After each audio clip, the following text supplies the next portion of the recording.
So for the project, Willow and I are comparing where the production of ATP by oxidative phosphorylation occurs in plant cells, animal cells, bacteria, and archaea. And I'm going to be talking about the electron transport chain, and then Willow's going to give more of an overview on the process of oxidative phosphorylation.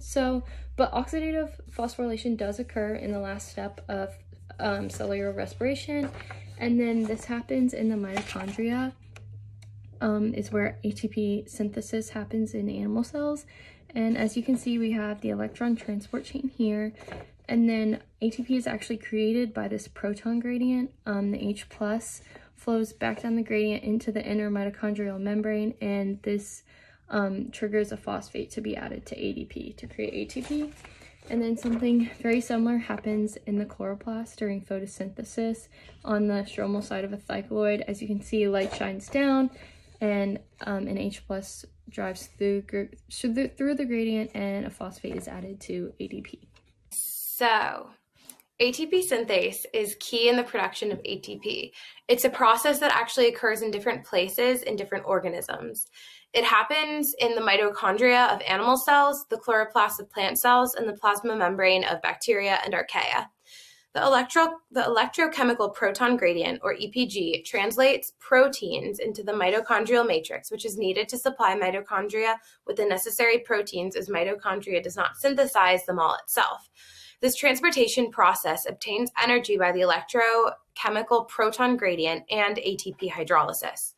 So in eukaryotic cells, the EPG drives the generation of ATP across the inner mitochondrial membrane.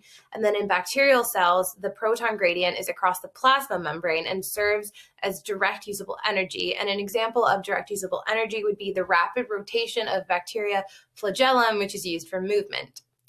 So Maddie already showed you the electron transport chain of oxidative phosphorylation. So I'm just going to give you a little bit of supplemental information for that. Okay, so here we have, here we have the citric acid cycle. And this basically is the foundation for what's happening here. It kind of helps provide all the necessary ingredients. So it goes, and 2 electrons are used in NADH, and NaH plus is a byproduct of this process. But what we're actually focused on here is this hydrogen or proton gradient. So right here we have the inner mitochondrial membrane, and then here are proton pumps, which help pump the hydrogens across. Now, this gradient is key because it drives the synthesis of ATP.